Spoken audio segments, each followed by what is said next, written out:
Have you ever moved to a brand new place, chasing the promise of a fresh start, only to find life has a way of throwing curveballs? I'm Ben, and this story begins when I settled into a cozy little house in Dixon, Illinois. Not a big city, not glamorous, just a quiet corner of the world. But right here, I met a neighbor who turned my life upside down. Stick around, because this story isn't what you might expect. I moved into my new place right after my 27th birthday. It wasn't anything fancy, a two-bedroom house, one simple bathroom, and a creaky front porch that groaned with every breeze. But to me, it was everything. After years of cramped apartments with paper-thin walls, where I could hear neighbors arguing or bass thumping at midnight, I craved a space of my own, a place to breathe, think, and start over. Dixon, Illinois, isn't anyone's dream destination. It's a small town where folks know each other's names, and the only coffee shop on Main Street is packed on Sunday mornings. I picked Dixon not because it's special, but because of an old memory. When I was a kid, my dad took me to a town like this, where we fished by a quiet river, and he said, "Ben, sometimes life doesn't need to be loud to matter." Those words stuck with me, and when a job at the warehouse on the edge of town came up, I thought, why not? Anyone out there ever ditched the city for a slice of peace? Drop your story in the comments. I'd love to hear it. My house sat on a quiet street, lined with old oak trees and neatly trimmed lawns. Next door, to my right, lived a woman named Claire. I first saw her while I was clumsily hauling a box of pots and pans from the moving truck. It was late April, hot as summer, with sunlight streaming through the leaves. Claire was in her yard, wrestling with a garden hose that had tangled around her ankle like a stubborn snake. She tugged at it, muttering under her breath, her voice a mix of frustration and amusement. She wore faded jeans, a fitted tank top, and a baseball cap that hid most of her face. But even from a distance, through the box blocking my view, I could sense the confidence in her movements, like she was used to handling things on her own. And that hose was just a minor annoyance. I didn't say anything that day, just watched quietly. Claire finally untangled the hose, laughed to herself, and went back to watering her bright yellow marigolds. At one point, she looked up, caught my eye, and gave a small wave. Not overly friendly, but enough to make me feel welcomed. I waved back, a bit awkwardly, then hurried inside, pretending to be busy with my boxes. But that fleeting moment lingered in my mind, like a note that hums in the air after it's played. Over the next few days, I started noticing Claire more. Not on purpose, just in passing. Once by the mailbox, when I was sorting through bills, and she came out to grab her newspaper, her canvas tote swinging with each step. Another time, when I was dragging my trash can to the curb, she walked by, flashed a smile, and said, "Watch out, the trash cans around here bite newcomers." I laughed, unsure how to respond, just nodded and kept going. But the moment that stuck with me was one Sunday morning, when I was struggling with an old lawnmower in my yard. It wouldn't start, no matter how many times I yanked the cord. Sweat dripped down my forehead, and I was ready to kick the thing to the curb. Claire appeared on her porch, holding a coffee mug, sunglasses perched on her head. She watched me, with a half smile, like she knew exactly what I was doing wrong. "Did you prime the fuel pump first?" she called out, her voice calm but confident. I shook my head, pretending I had a clue. "Yeah, must be broken," I said, though we both knew I was full of it. She laughed, still in her flip-flops, and walked over to my yard. "Let me take a look," she said, setting her coffee down on the grass. With a few quick moves, she pressed the primer, pulled the cord, and the mower roared to life. "It gets finicky when it sits too long," she explained, wiping her hands on her jeans. Her voice was smooth, steady, like helping a clumsy neighbor. Was just another day for her. That was the first time we really talked. Nothing big, just small talk about lawns, the neighborhood, and why I moved here. I mentioned my new job at the warehouse, keeping it vague, and she didn't pry. She just sipped her coffee, standing next to me as the mower hummed between us. Before heading back to her place, she left a single marigold on the grass, right by her mug. "For good luck," she said with a playful wink. I picked up the flower, unsure what to do with it, but it felt like a small, strange gift. Claire, I learned, was 40, worked downtown in some administrative job, and moved with the ease of someone who had their life figured out. I started looking forward to seeing her, not for any grand reason, but for the little things. The way she tied her hair back before heading to work. The way she softly sang an old tune I caught yesterday by the Beatles once while watering her plants in the afternoon. Or the time she left a small jar of homemade strawberry jam on the fence between our houses, with a note that read, "Try this, it's better than store-bought." Those moments, small but meaningful, made Dixon feel less like a place I lived, and more like a place I belonged. Claire, with her easy smile and natural warmth, was becoming part of my new picture. I didn't know where it was going, but I knew I wanted to stick around to find out. After that day, Claire got my stubborn lawnmower running. Things between us started to shift, slowly but noticeably, not in a dramatic movie-like way, but in small, quiet ways, like the way the sunset glows through the fence, or how her voice lingered in my head even when I was trying to focus on unpacking. I started noticing her more, Not just because she was kind, but because something about Claire made me feel at ease, like I could be myself around her. Every morning, I'd see her step out of her house, canvas tote slung over her shoulder, hair pulled up, walking with a purpose like she'd memorized the rhythm of her day. She worked downtown, an office job, and she had a way of making everything look effortless. Me, I was still finding my footing in this town. The warehouse job was fine, but it wasn't a dream. I'd work, come home, microwave dinner, repeat, until Claire came along, like a breath of fresh air. One evening, I was fumbling with my keys at the front door, dropping a stack of mail onto the porch. Claire walked by, holding a Tupperware container. She stopped, picked up an envelope for me, and handed me the container. "I made too much," she said, her voice soft but sure. "You look like a guy living off frozen dinners. Try this, it's roast chicken." She wasn't wrong. I opened the container that night, and the smell of herb-crusted chicken hit me like a wave. I ate every bite, and for the first time in months, my house felt less like a place I crashed and more like a home. From there we fell into an easy rhythm. I returned the Tupperware, sparkling clean, with a scrawled thank you note. She laughed when she read it, saying my handwriting looked like a fifth grader's. I laughed too, and we started talking more. Mornings I'd see her watering her plants, humming a Fleetwood Mac song, and I'd linger on my porch, pretending to check the mail just to hear her sing. Once, I spilled coffee on her favorite rug while helping fix a sticky kitchen drawer. I panicked, apologizing like crazy, but she just laughed and said, "Ben, rugs can be cleaned, but your clumsiness is a lost cause." She called me Ben, not Benjamin like on my driver's license, and I loved how it sounded coming from her. Familiar, warm. One evening, I was on my porch with a cold beer, watching the sky shift from orange to purple. Claire walked over, holding a bowl of watermelon chunks, and plopped down in the chair next to me without asking. "You've got the best sunset view on the block," she said, her eyes sparkling in the fading light. "Mind if I borrow it for a bit?" I didn't mind one bit. We sat there for hours munching watermelon, talking about everything and nothing. She told me about her divorce, 10 years back. Not dramatic, just two people drifting apart. I opened up about my own aimless years, feeling like I didn't belong anywhere, even here. She didn't try to fix me, just listened, really listened. At one point, when she laughed, her hand brushed my arm. I noticed how close we were sitting, the air between us warm and easy, like it was always meant to be that way. That night, when she got up to leave, she didn't say goodnight. She just looked at me, her gaze lingering a beat longer than usual, and said, "See you later, Ben."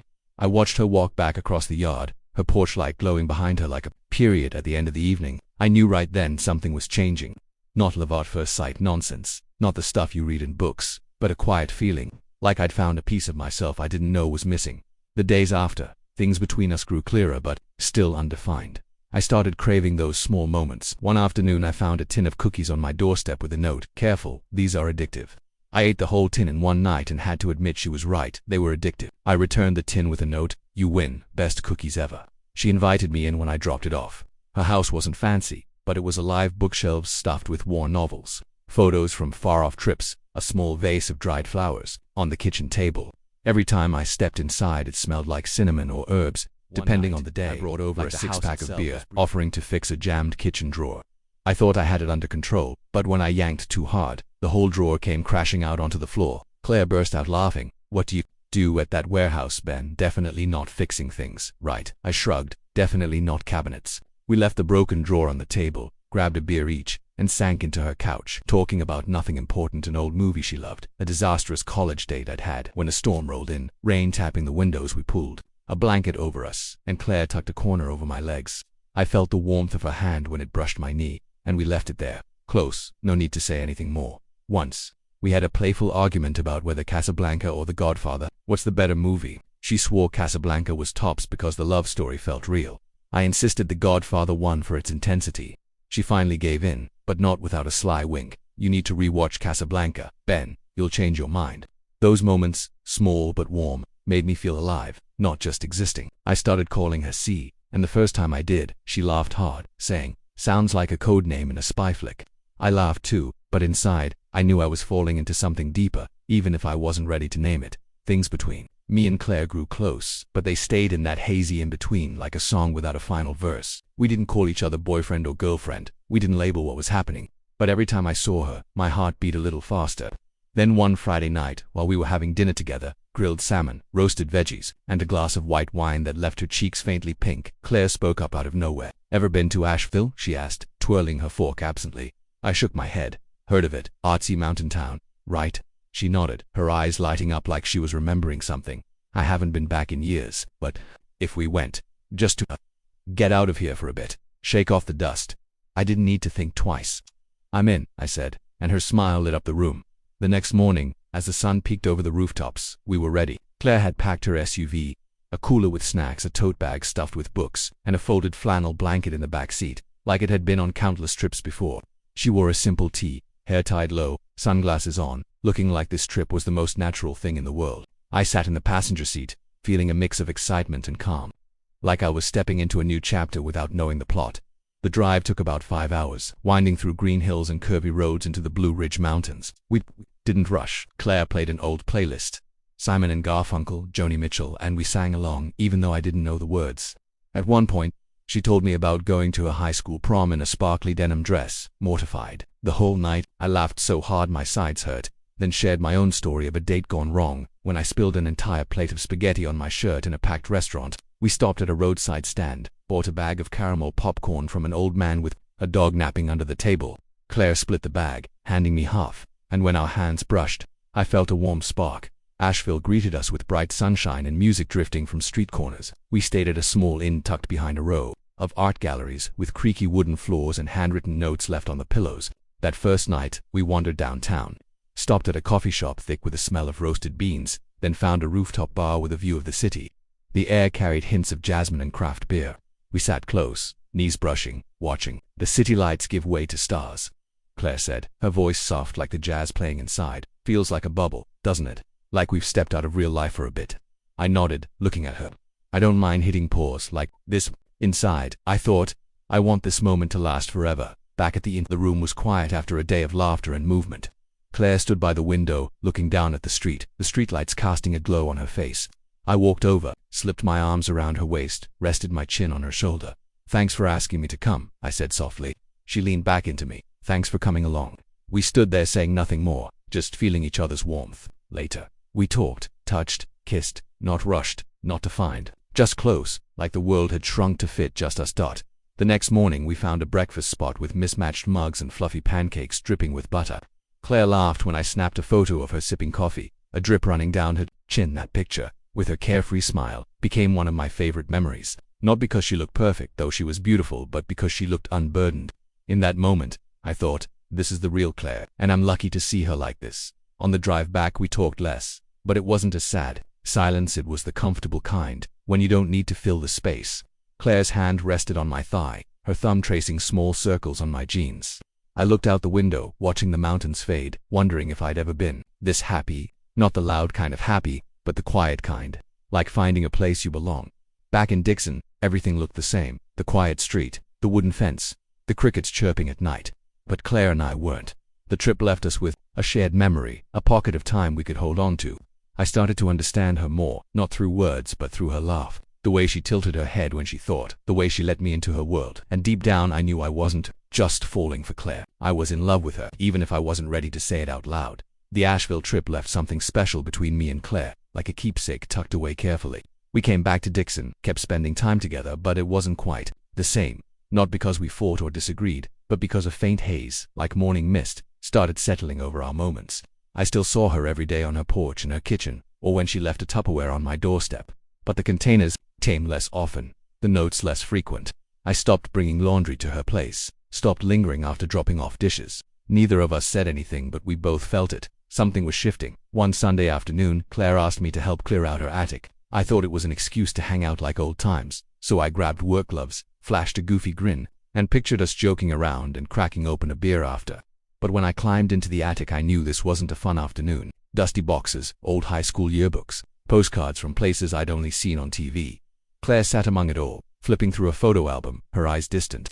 I started sorting a box, but my gaze landed on a picture. A younger Claire, short hair, beaming, next to a guy in hiking gear, his arm tied around her. They looked like a couple from a commercial, happy, confident, untouchable. She saw me looking. "That's David," she said, her voice flat. "We were married for 5 years. She didn't elaborate, just stared at the photo for a moment, before sliding it back into the box, like closing a chapter. I didn't ask questions, but a strange feeling hit me. Not jealousy exactly, but a realization. Claire had a whole life before I showed up. Stories, people, rooms I'd never stepped into. I suddenly felt small, like a guest passing through her world.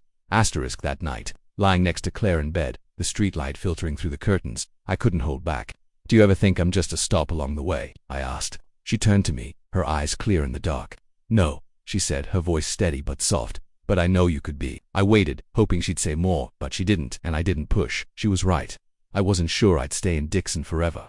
I was saving money, thinking about moving somewhere new, starting over again, but Claire was different. She had roots here, a steady routine, familiar habits, a life built over years. I was just beginning. The days after, I noticed she texted less. Once, I knocked on her door, but she wasn't home, just a faint kitchen light glowing. I started seeing her less, not because she was avoiding me, but because her life seemed to be pulling her elsewhere. One evening, I saw her sitting alone on her porch, cradling a mug of tea, steam rising in the cool air.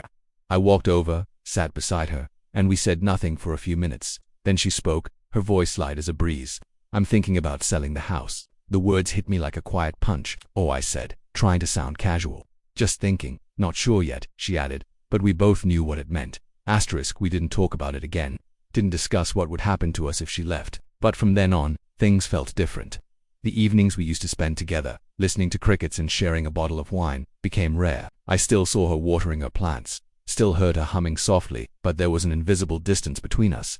One night I stood on my porch looking across her yard, and saw her at her kitchen window, staring out, her gaze far away. Wanted to walk over, knock, ask what she was thinking, but I didn't. Something had shifted, like we'd stepped back to "for sale" sign in her front yard. Even though I'd braced for it, it still felt like someone pulled the air from my lungs. I waited a few days, not wanting to face it right away. Finally, I walked over, tapped lightly on her door. Claire opened it, a faint smile on her lips, like she'd been expecting me. "I knew you'd come by," she said, her voice gentle but quieter than before. We talked briefly. She said she wasn't moving far, just wanted a smaller place, easier to manage. I nodded, said I understood, and I did. We hugged on her porch, a simple warm hug, but it didn't linger. Then she placed her hand on my arm, softly, and said, "Thanks for being part of this chapter." I couldn't find the right words to reply. "You too," I said, my voice rough. "You made this place feel like home." We didn't promise to stay in touch, didn't plan to meet up. Some people are only in your life for a season, and Claire was my season. When she left, the street felt quieter. Her porch light stayed dark. The marigolds in her yard started to wilt, and I realized I'd lost something precious. Not because anyone did anything wrong, but because that's just how life goes. Claire moved out, and my street became quieter than ever. Her house stood empty, curtains drawn, porch light off. The marigolds in her yard faded, like the house itself was mourning. I kept my routine of glancing at her yard every morning, waiting for the sound of her car or the faint hum of an old song from her window. But there was only silence. I didn't feel heartbroken, not exactly, but there was an emptiness, like a small piece of my life's picture had been taken away. Life went on, as it always does. I went to work, ran errands, paid bills. I tried dating, a few coffee meets, some awkward small talk, but nothing stuck. Every time I sat across from someone new, I thought of Claire, not because I compared them to her, but because our moments felt so real. The way she laughed when I spilled coffee, the way she listened when I talked about my aimless days, the way we could sit together without needing to fill every silence. Those things, small but true, I hadn't found with anyone else. One afternoon, I saw a young couple touring Claire's house with a realtor. They were in their early 30s, with a toddler waddling through the grass and a golden retriever sniffing the yard. They pointed at the windows, smiling at each other, and I felt a pang in my chest. But then it passed, because that's how life works. One person leaves, another arrives.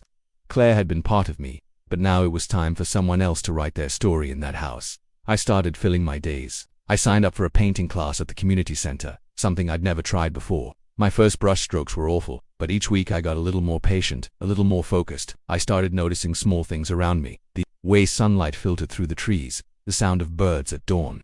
Maybe Claire taught me that, how to see beauty in the simple stuff. Then one spring day, while I was at the farmer's market debating between a bag of tomatoes and some overpriced peaches, I heard someone call my name. I turned, and there was Claire. She stood there, sunglasses on, denim jacket, hair tied loosely back. She looked the same, but lighter somehow, like she'd found a new kind of peace. We hugged, a quick, firm hug, like two people who once knew each other deeply but were now just memories. "You doing okay, Ben?" she asked, her voice warm. I smiled. "Yeah. Still weird not seeing you across the yard." She laughed, touched my arm briefly, like she used to. "I miss that street too," she said. We chatted for a bit. She'd moved to an apartment on the north side of town, smaller, easier to handle. She'd started taking pottery classes, and I noticed faint clay smudges on her hands. She looked happy. Not the excited kind, but the quiet, steady kind. When she asked how I was honest. I'm good, I said. Well, but I'm good. She nodded, her smile soft. I think we did all right, Ben. We stood there for a moment, two people who'd shared something beautiful, now on opposite sides of an invisible bridge. Neither of us suggested swapping numbers, or promised to meet up. Just a nod, a wave, and then she blended into the market crowd. I watched her go, not with regret, but with gratitude. Claire had been part of my story, and that was enough. That summer, a new family moved into Claire's house, a young couple, a baby who cried all night, and a dog that barked at its own reflection. I helped them carry a dresser upstairs, and the husband handed me a cold beer afterward. We sat on their porch, Claire's old porch, talking about lawn care and the weather. They were good people, but I didn't mention her. Claire's story was mine, something private, like an old song you keep to yourself. Sometimes, I still see Claire around town at the post office, the grocery store, or once by chance at the movie theater. We watched the same film, not planned, just a coincidence. She still laughed at the odd moments others missed, and I still loved that about her, in a quiet way. After the movie, we walked to our cars, said goodbye, no plans, no lingering, just a hug and a gentle smile. Now, when I sit on my porch at night, I sometimes catch a faint whiff of Claire, maybe lavender, maybe something deeper. I think of the nights we sat here, porch light glowing, crickets filling the silence, but I'm not sad like I used to be. I remember us, not because I want to go back, but because we were real. We weren't forever, just long enough to matter. And when it rains on a Sunday, I make a cup of coffee, place a single marigold on the old fence between our houses, and smile. Some stories don't need a perfect ending, they just need to be told. Asterisk, everyone who passes through our lives leaves a mark, big or small, and for me, Claire was a chapter I'll never forget. She taught me that love doesn't have to last forever to mean something, that sometimes, the simplest moments, a smile, a hug, a marigold on the fence can change how you see the world. Now, when I sit on my porch, listening to the rain and sipping coffee, I don't just miss Claire. I'm grateful she helped me find a piece of myself. Life is a series of imperfect stories, but those stories make us who we are. What about you? Has someone walked into your life, left a mark, and then drifted away like a passing season? Share your story in the comments. I and the whole Hidden Tales community want to hear it. Don't forget to like, subscribe, and hit the bell to stay tuned for more raw, heartfelt stories like this. Hidden Tales is where we uncover the hidden corners of the heart, so let's keep writing these stories together. See you in the next video.